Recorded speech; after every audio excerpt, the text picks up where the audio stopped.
Schnabel.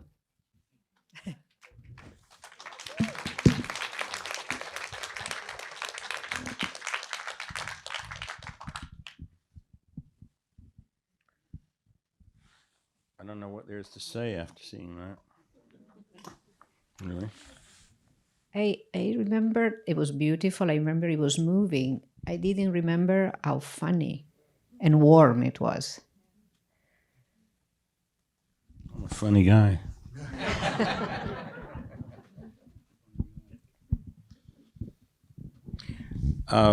It's deeply sad. I mean, it's very funny. Yeah, I remember when I wanted to make the film, and John Killick, my producer, and my wife Olatz, who was played the nurse who was sticking her tongue out and showing him how to move his tongue. They were looking at me and they thought, "You got to be crazy to want to make this movie. It seems so sad." I said, "No, I don't think it. I think there's something really funny about this. There's something there that's." I particularly like the part where those guys want to deliver the telephone, and he's laughing, but Henriette, she doesn't know, and he says she has no sense of humor. I don't know if anybody has any questions. It was very interesting for me to watch the movie with Jason because I think he knows my work quite well, and we're very, very close. And it's funny when you're sitting next to different people. It's like a litmus test. And we just worked together on this other film that I think is pretty good. And it's going to be very interesting tomorrow when we watch it to think about this and to see how it fits into the context of that. And because I think you forget about everything else that you've done when you're doing whatever you're doing. It seeps into your gestures or your behavior. But I guess as we've been looking at my films recently, and I guess a lot of it has to do with behavior and thinking that you can actually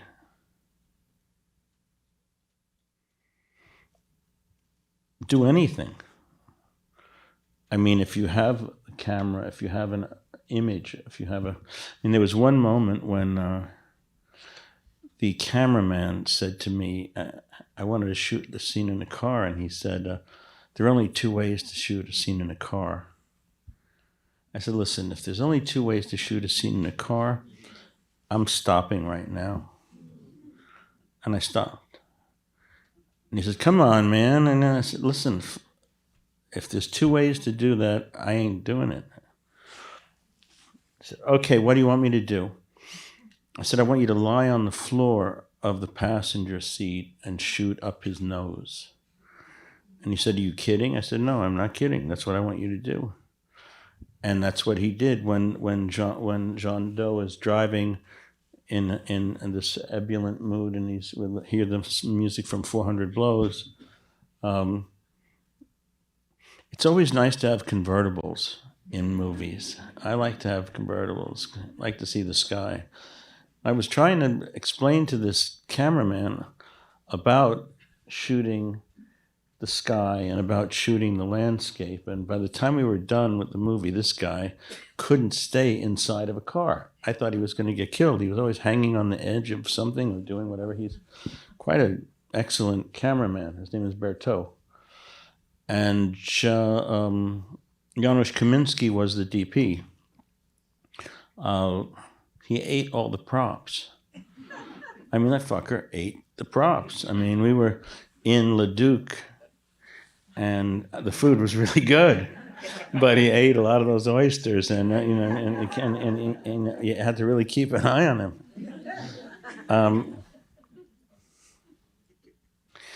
But I guess you read something or you hear something and you think about something, and then the same way an actor would react to just being in a situation. I think that, I do what I have to do in order to make it believable. So, for example, when that guy was going to sew up his eye, I took a piece of latex and I put it in front of the camera, and I had a guy who knew how to do stitches, stitch up the piece of latex in front of his eye and put the camera behind it, so you really felt like his eye was being sewn up.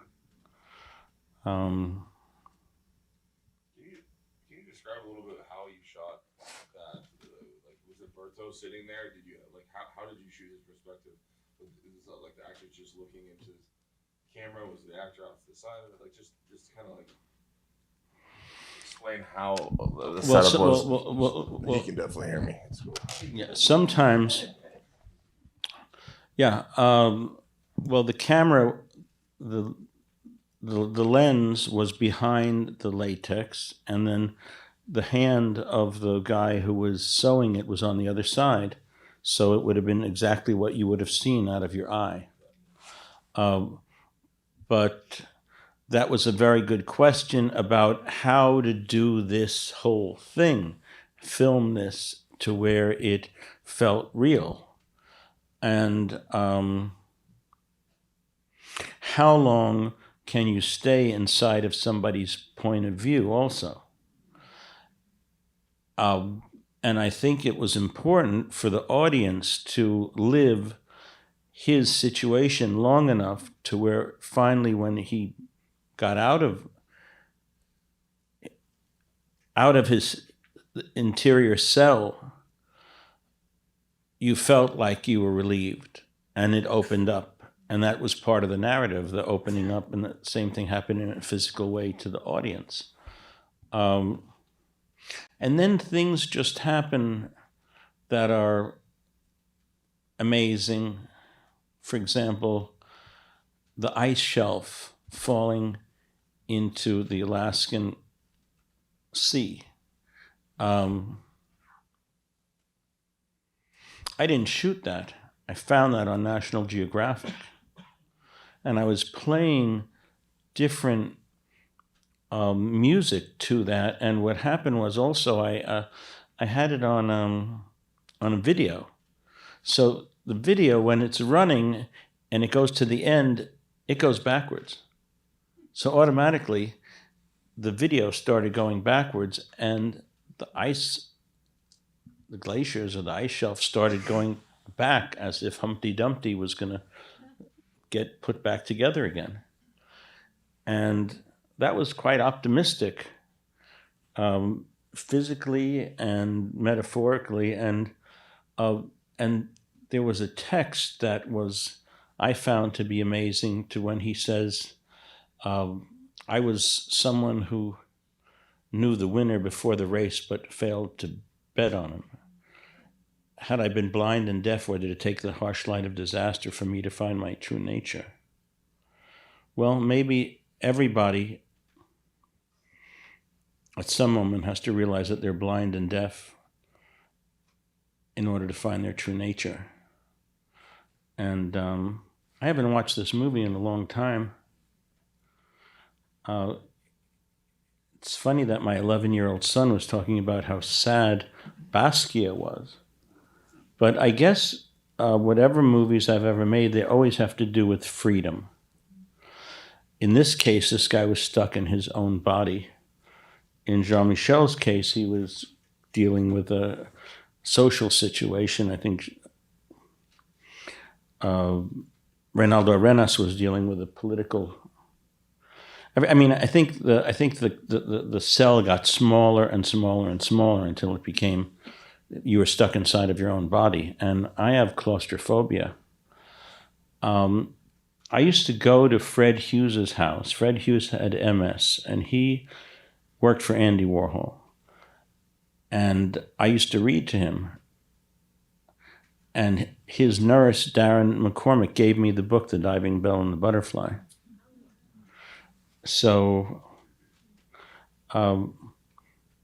And it was interesting to think of also the way Bernard Chapuis, who played by Isaac the Arcelé, how do you pronounce The that? Bancole. I said the The Bancole. Bancole, yeah, who was fantastic. I mean, I think all the acting is extraordinary. I mean, I don't know that these people are acting. I don't know what actors are people that can touch something that's inside of themselves to where they don't look like they're really doing anything, but they're transporting something. And when Gary was doing No by Mouth, and he said, "Smells like acting around here." I mean, we don't want any acting around here. And I mean, this man who played the doctor, Patrick Chenet,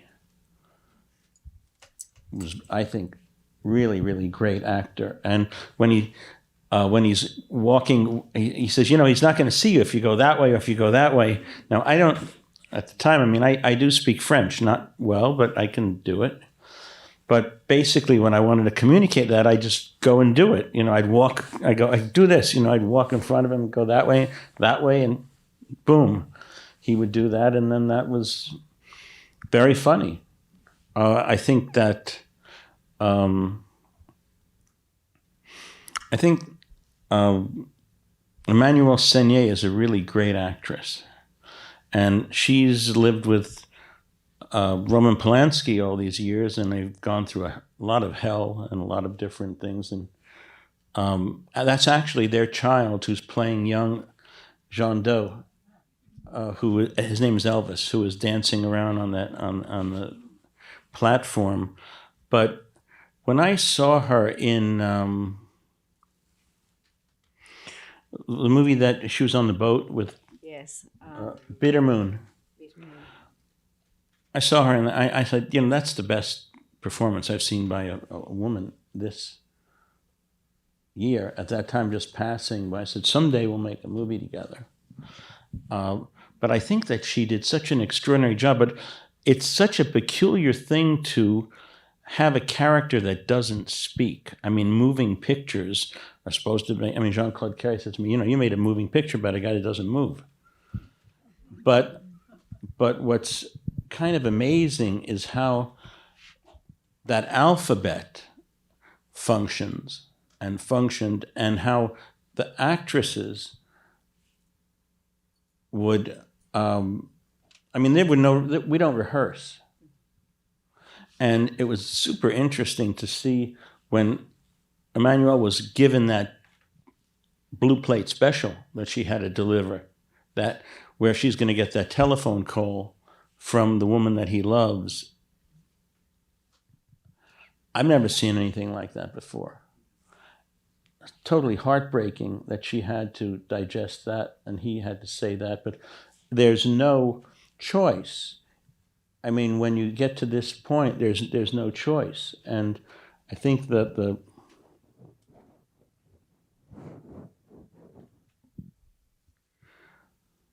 the extreme situation, I think, is what was so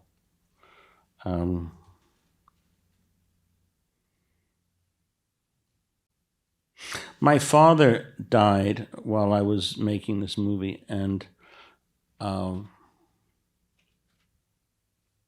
McCormick was taking care of him.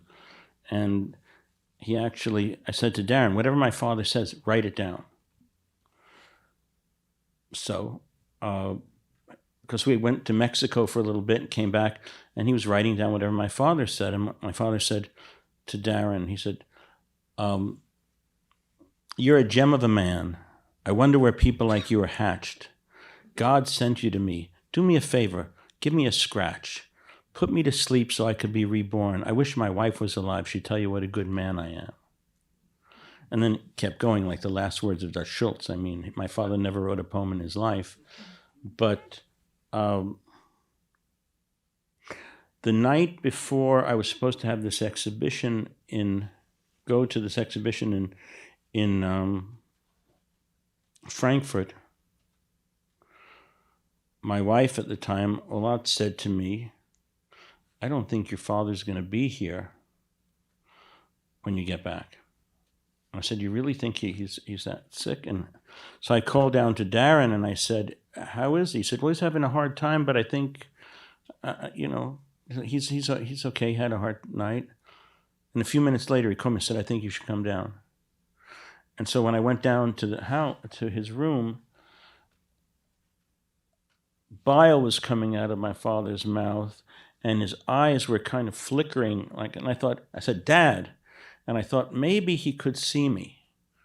But seeing his eyes flicker like that or whatever, that made me think maybe I could depict that moment when you're dying and you're seeing people talking to you or trying to reach you.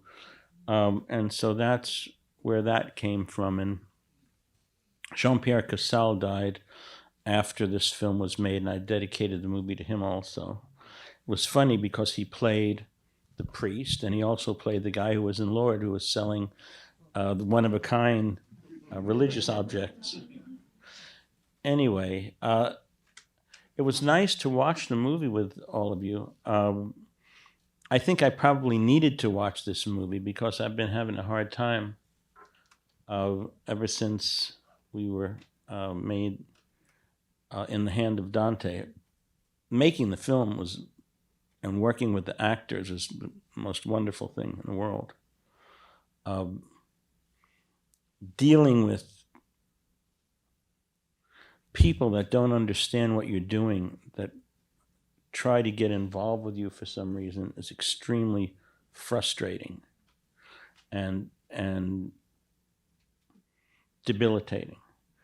And it has a way of lingering on you, and because all you have is your art. That's all I have. I mean, and if somebody fucks with that and is going to take that away or destroy that or minimize what that is, then all that work or all of those aspirations or all that stuff is for naught. So that's the thing you have to fight for if you're going to make art. There can be no compromise. And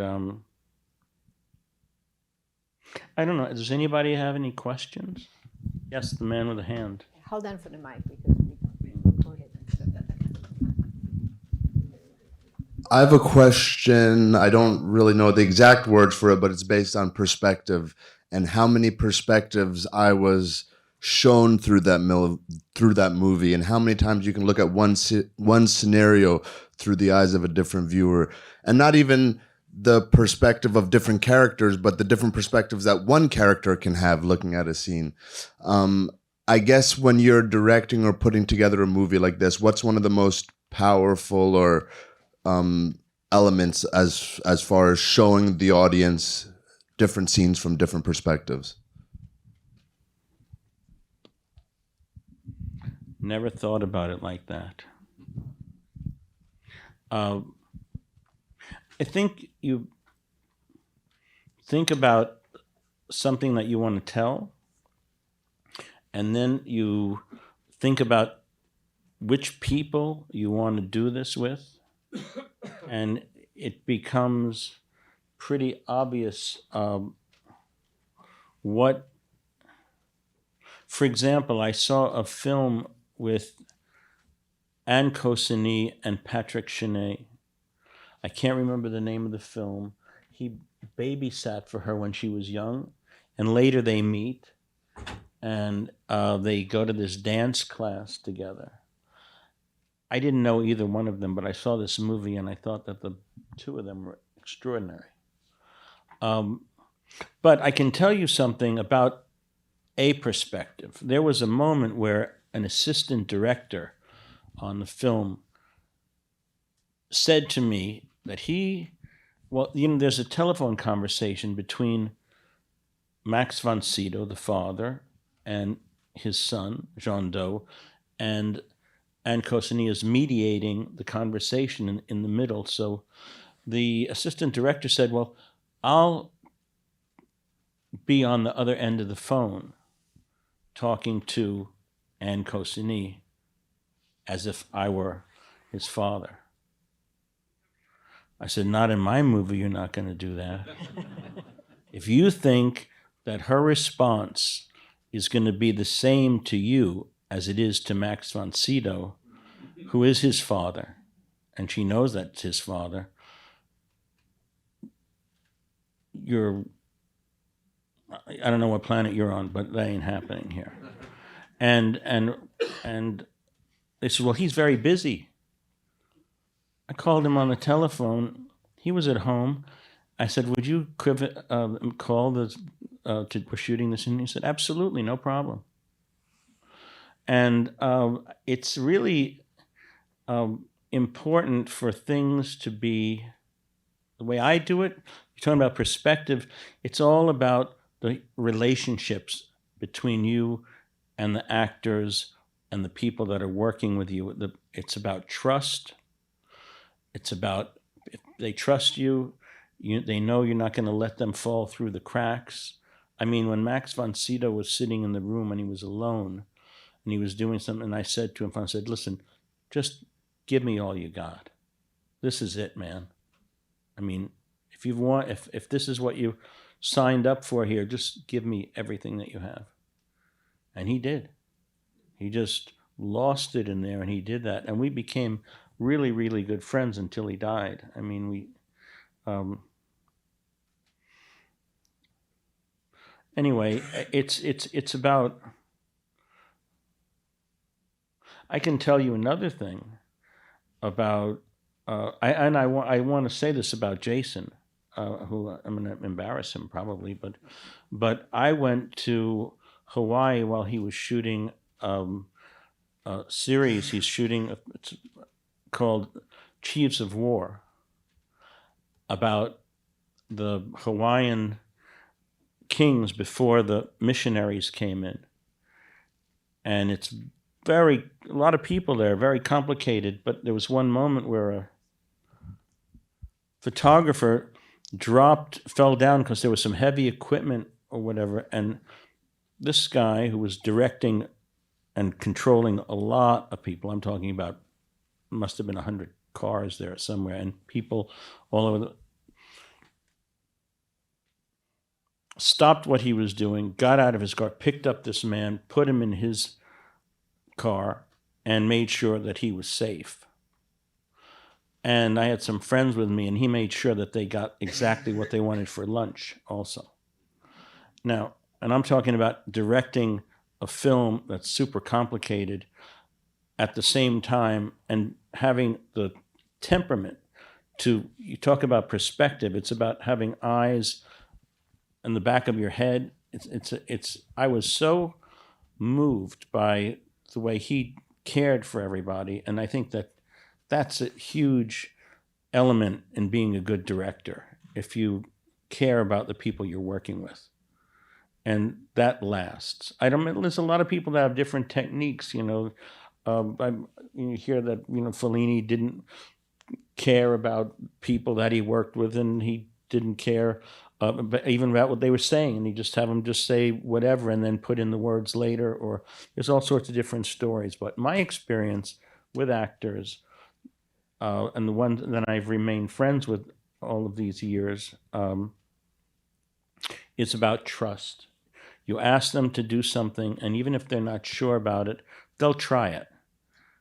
And then you see together, because you both fail if it doesn't work. And I just, in watching this, I really didn't think about myself very much. I just watched what all of these people, what Matthew Almeric did. I mean, when you stay still for a very long time, people don't think you're there. I mean, I watched people walk by this guy like he was a piece of furniture. And that is very claustrophobic because you can't move and you're not doing anything and nobody's even addressing that, but you are a living, breathing thing. So, and one other thing that happened in the course of that is that Bernard Chapuis was talking with Jean-Dominique Bauby, and Bauby actually said to him, I'm not the same guy that I was. If I had the choice to have this happen to me again, to have this perspective, or be a regular guy the way I was, I would have this event occur again. And I can't imagine, I couldn't even imagine that concept. And I never thought I would even come across that in the voyage of whatever this was to make this film. Anyway, I said enough, probably. I don't know if somebody wants to say anything or, yes? I have a regret that I didn't see the film until today, and it's been out for years. And I've just heard that it was really wonderful, so thank you. I got a message from my son, who's a film critic, an hour before I came here. He said 3 words: it's dark, sad, enjoy it. And I thought it was those things and so much more. And I felt the most poignant, and I'm going to get to a question, the most poignant scenes for me were father-sons, sons and fathers. And I wonder if you put a lot of your own experience into those scenes, and were they more difficult to shoot than some of the others? No. But Winston Churchill said, don't read a book when you're too young. So maybe it's good that you saw it now. Maybe you were too young to see it before. But the boy who played his son was not a very good actor. And he had a very important scene to do. My boys were living with me. They were having homeschooling in Paris. And they went to a soccer team. And the soccer team, all these other kids, mostly Tunisian, Algerians, hair, but people with lots of hair. More hair than my son Olmo and Sai had. So they were embarrassed because they didn't have hair on their penis. And they didn't want to take a shower with the other guys because they felt intimidated. And they were complaining to their mom. And I said, I'll talk to the coach. He said, no, don't you do that. I thought, okay, I know what to do here. He's going to have this scene where he's going to have the attack, and then he's with his son. What the hell are they talking about? Well, you're usually talking about things that are quite insignificant most of the time when horrible things happen or when good things happen. But whatever, it was like, I knew exactly what he had to say to his son. I said, listen, so how's it going on the football team? Oh, it's okay. He said, yeah, it's weird because, there was a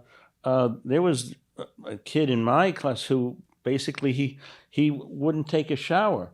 So the boy said, well, I don't have that problem. I mean, I don't take a shower with my clothes on. I mean, he didn't even get, he said, you have hair on your dick? And he said, no.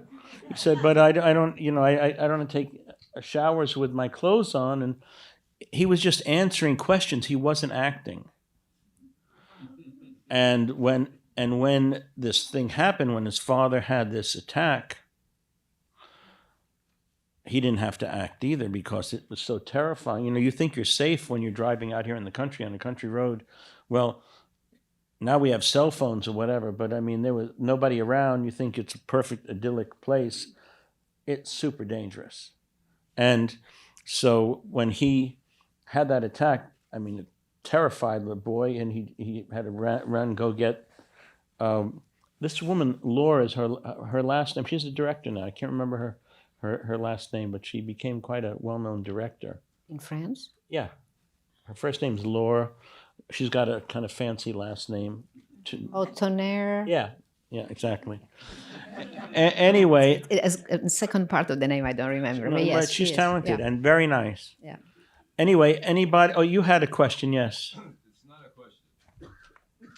Thank you for your gifts. And you're one of a kind.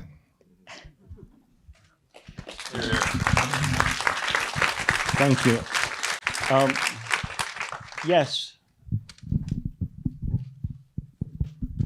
Well, it's such a beautiful movie, and I agree with you about Winston Churchill because I hadn't seen it before either. Can you talk a little bit about the editorial process? Because it's so well, I mean, the performances are incredible. It's filmed beautifully, and it's also edited beautifully. Can you talk a little bit about that and where you did that and who your editor was? Yeah. Juliet Welfling was the editor. She works on, I think she's edited most of Jacques Audiard's movies. And she's really good. But when I made At Eternity's Gate, I don't know if you ever saw that film. It's one about Vincent van Gogh. Are you going to play that one day? Yeah. She was supposed to work with me on that one. But my wife, who is not an editor, she's an interior designer, but an interior designer that actually, a lot of the exhibitions that I've had, whether it was at the San Francisco Museum of Fine Art or in Aarhus, which is a museum the size of the Guggenheim, where they usually have an architectural team build out the show. Well, she designed all of these things, and she does it naturally. She was working with me on At Eternity's Gate, and as we started to edit the movie, Juliet was busy doing something else, but then she was going to edit the movie. But when we gave it to her, everything that characterized it as itself, she was taking out of it. And Louise, we weren't married at the time. I said to the producer, I said, Louise is going to edit the movie. And I said, your girlfriend is going to edit the movie? I said, yeah, my girlfriend is going to edit the movie, and I have final cut. And she did. Not only did she edit that movie, she edited this film that we just made, also with Marco, it's Sabatini, right? Yes, Sabatini. Also, but we all work together. But she's a great editor. But Juliet is brilliant, and I love her work. And that was I think she's the best in France. But there's some good people out there. But she really smart. It was me. Well, I edit all my films with other people. But for example, Before Night Falls, Michael Birnbaum had the credit for being the editor, but I really edited the movie with Michael Birnbaum's assistant because he was doing Sex and the City at the time. But we did work together on Basquiat. But when I shot Basquiat, I never made a movie before, so I don't know how many running feet people usually would use, but I shot 90,000 running feet, which is not very much. And then I treated it like a found object. I made the best thing I could out of it. And I hadn't seen it for a long time. We watched it. It's, what is it, the 25th anniversary now? Yeah. Of the movie? And we remastered it in black and white. Now, I think that's Jason's favorite film of mine. Well, this one too? Oh my God, yes. But Jason knows all the lines to Basquiat. And that's really means a lot to me, because the interesting thing that can happen as an artist is you make things, and there are people that you will never know get to see them. Sometimes we get to meet each other, we get to have a conversation. I mean, it's Peter, yes? Peter Joseph? I mean, I've known you're a painter, yes? I've known your work since the 70s. Did you ever show with Nancy Hoffman, or am I crazy? Or there was some other gallery? But whatever, but is it sort of, was it kind of a super realist kind of work or not? Not at all. So, I'm wrong, or I'm blending you with somebody. But anyway, I liked what you had to say the other day when we were talking. But there's a lot of people you'll never know, and but on the occasion that there's someone who is like mind and does something, and it's a gift when, whether it's my relationship with Tom Waits or with Nick Cave or Lou Reed or Joaquin Phoenix or different actors, musicians, people, directors, Hector Babenco, Bernardo Bertolucci, Jason Momoa.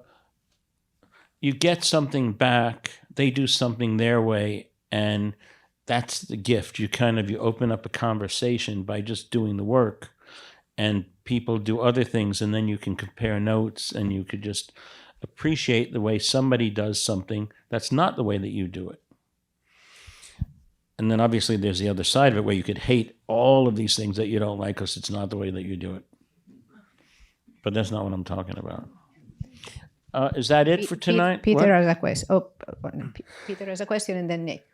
Peter, and then Nick. Yes, okay. Peter? Yeah, I just have a comment, but I need a minute to say it right. You've said that you thought you were making a film about a guy who can't move, and you realized it's a film about women. Yes. This time watching it, I realized how much it's a film about a guy writing a book. Hemingway said being a writer means finishing things, and he finishes it. And Hemingway said that because he knew that as good as he was, it's just impossible to write a book. It's you're doing the impossible each time. But more than any angle on the film, I kept thinking of what Amal Riek says in A Private Portrait about being on the set with you. He says, everybody gets smart. It's just 3 words. Everybody gets smart. But there's so much to that. And I think you can turn that around to the audience. It's what happens to us when we're watching a Schnabel film. Everybody gets smart because the films, they never aim down. They never talk down to the audience. They're going to be as personal to you as you need them to be. They're going to be as uncompromising as you need them to be. And they're going to be as stylistically unconventional as you need them to be. And there's a trust that there'll be an audience for it. And it's fascinating how, I'm sitting in the front, but I could feel this entire crowd behind me having more than just a good time at a really good movie. It's an event. That's what happens when you see this kind of a film. It's an event in your life, and you walk out the way you did when you were 7. The next morning you wake up and you think, what's different about me? What's wrong?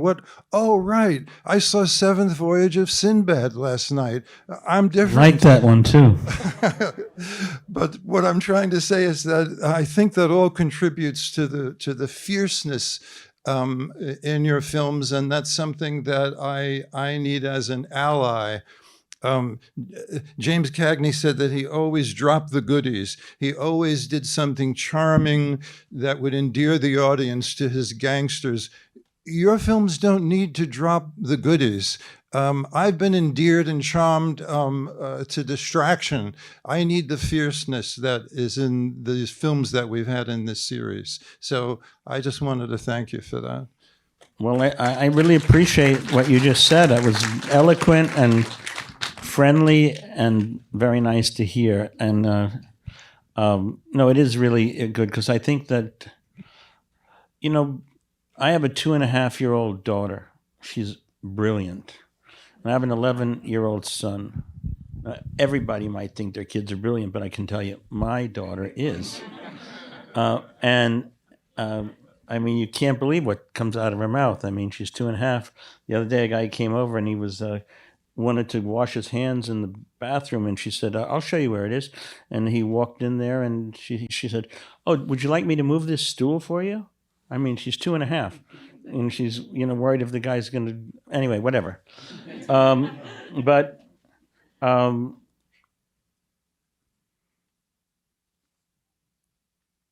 my life has been. I'm not making something right now. I mean, I'm usually working all the time, and I probably have made something, but not. But I've made this film, and I've been sort of sitting with it, and I always stay home, and I always hang around with my wife, and I don't want to do anything else. I mean, I know Giulia, and she wanted to do this, and it's kind of a. We've known each other for 30 years, probably, and so it's.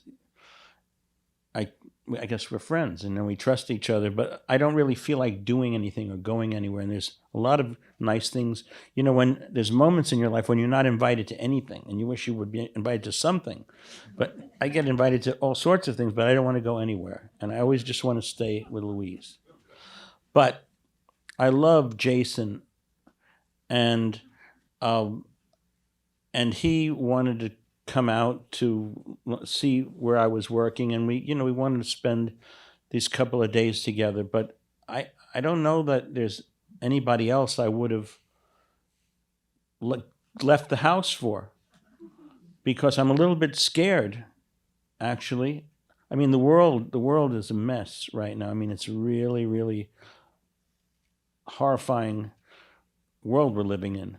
I mean, what's going on between Hezbollah and Israelis and Gaza and with this maniac who wants to be the president again, and he thinks that Putin's going to stop because they're buddies. He doesn't realize that Putin went in there because he thought, this guy's so stupid, he won't do anything if I do this, and I can do whatever the hell I want. Anyway, we're dealing with a bunch of crazy, power-hungry morons, and so it is encouraging when somebody wants to do something constructive, and maybe it might be small in a way, but it is, the thing about it is one letter passed on to another person. I mean, you look at a Caravaggio painting, you see that thing, you walk away from it, and then you think, well, what do I do? What can I do?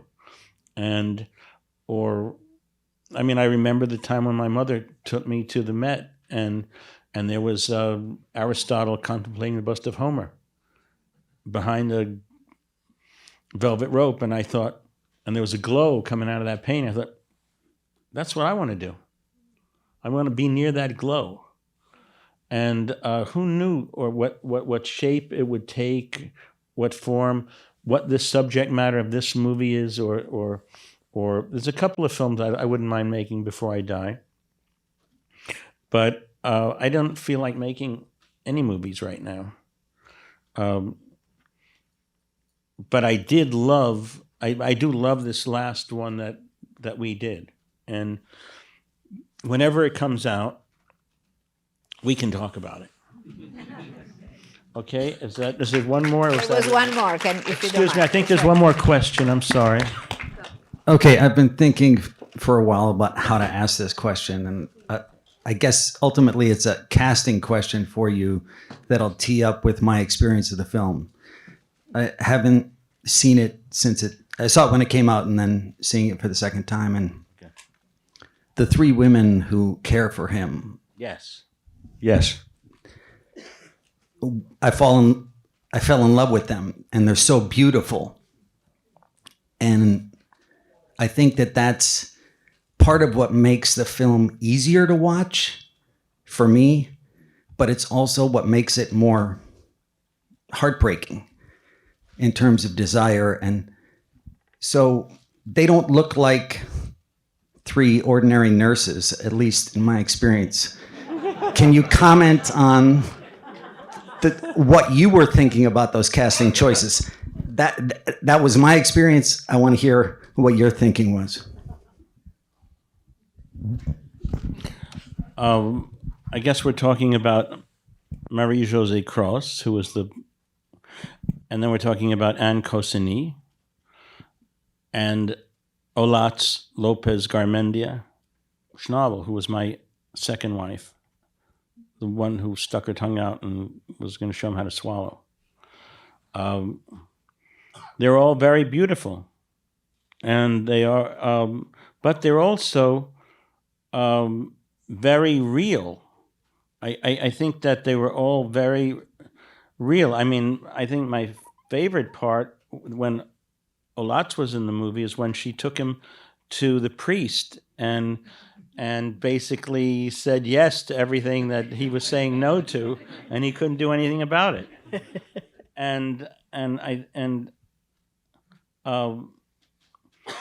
I think Emmanuelle Seigner became more beautiful. I mean, through her, I think their performances also are what makes them beautiful. I think that for example, when Mary Jo says to him, "It's obscene that you say you want to die. There's so many people that care about you," and then she gets up and walks out, and then she comes back and says, "I lost it. I went over the line there. I'm sorry." And then he says something to kind of straighten that out, which is says, "See, it's easy to women, very simple. They're not complicated. All you got to do is give them a compliment, and they're cooled out." And so there's funny. The great thing is Matthew was in a box, in a sound box, and he could say whatever the hell he wanted to say. So, because obviously they can never hear what he's saying in the reality of the situation they're in, so he could just be there. I mean, they're talking to the camera. He's near. Jason asked me before. He's near the camera in some of those things where it's just close, so you can feel him. But there's a lot of the time where he's in this sound box, and he says, "I said, just say whatever the hell you want to say."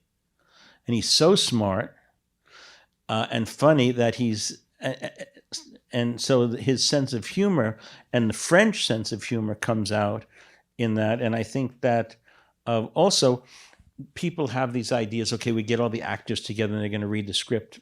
I don't do that. I mean, they're never going to talk to each other ever. So why should they read it together? I don't want people to know what's going to happen before somebody says it. So when they react to something, it's real. So I guess, I don't know if I have a technique, but I know that there's a lot of techniques that I don't have. But I think that the people themselves, I think the fact that they were extremely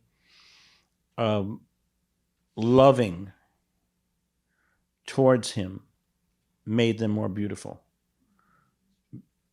And it's amazing how somebody could be very beautiful and they could be very, very ugly because they're pudrido adentro, you know? Pudrido adentro, meaning they're sour, they're rotten inside. They could have great bone structure and physical features, but they could be real shits. And then their beauty, you know what? Beauty is in the eyes of the beholding, right? I guess you've beheld some beauty. Well, their acting was also excellent. I didn't mean to imply that it was just beautiful. No, but they're great actresses. They were great. I mean, they understood who they were in the movie. So you can't speak for every performance everywhere of whatever these people do, but what they did there, I didn't find any flaws with anybody. I was looking for mistakes. What you just said about their being loving, and I think we're in this point of view when most of us would feel deeply unlovable, and then to have that energy coming at them, I think is part of the magic of the film. Well, the thing is, just think about that. This guy did nothing. He lied around doing nothing. And people showed him a lot of humanity and how they cared for him, whether it was the man who was holding him in the pool or whoever. People can really care for other people, which is the opposite of what we see every day. But yes, dear. So I just want to share with you, I hope you make a lot more movies, because my son was with my mother-in-law, and she had a concrete stroke while she was driving. And that footage that you caught of what happened. I hadn't envisioned what happened with him. He jumped out of the car, he ran and got help. But that just blew me away. And I hadn't cried about the event until I saw that. So I just wanted to tell you how moving it was for me and to thank you. Well, sorry to make you cry, but yes, Jason. I think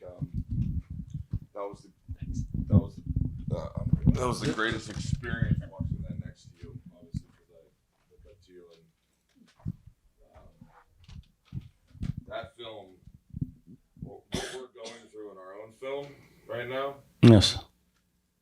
And a lot of people don't understand it because you have to be the artist, and then you have to go, you have to write it, then you got to make it, then you got to edit it, and that's not even halfway through it. Then you got to deal through all the business of it just to get it on the screen so everybody can enjoy it. And so all that shit, other half, is so challenging.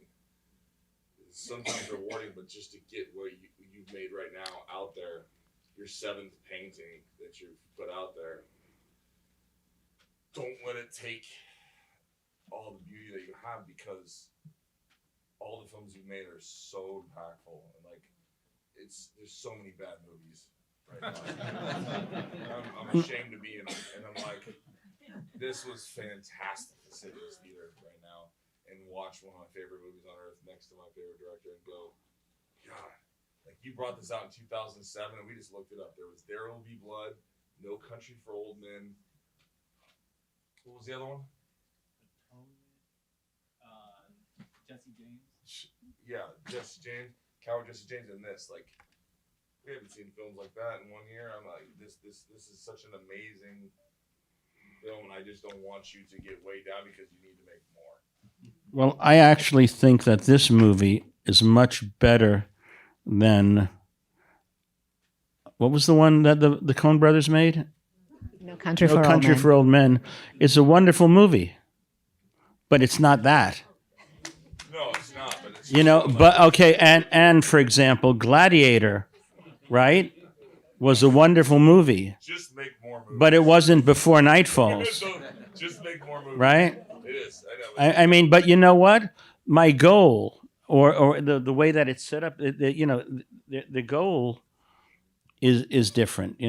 What I can say is every one of the films that I made exactly the way I wanted to make them, and I didn't compromise. And it's just not in my system. It's just not in my nature, and I'd rather. And that's, I guess, why I got so torn up by, having to deal with whatever. But it'll be fine. It's all good. You forget about all the bad stuff that happened, probably just trying to get this one just for people to see. Everybody was very nice. No, but anyway, it's all good. This was a very nice experience sitting here with everybody. Thank you for sitting here with me. Okay. Thank you, Julian. Thank you. And that was beautiful what you said. Thank you. You wanna say anything else? Thank you. I'm starting to realize or find some sort of a link between one movie and the next.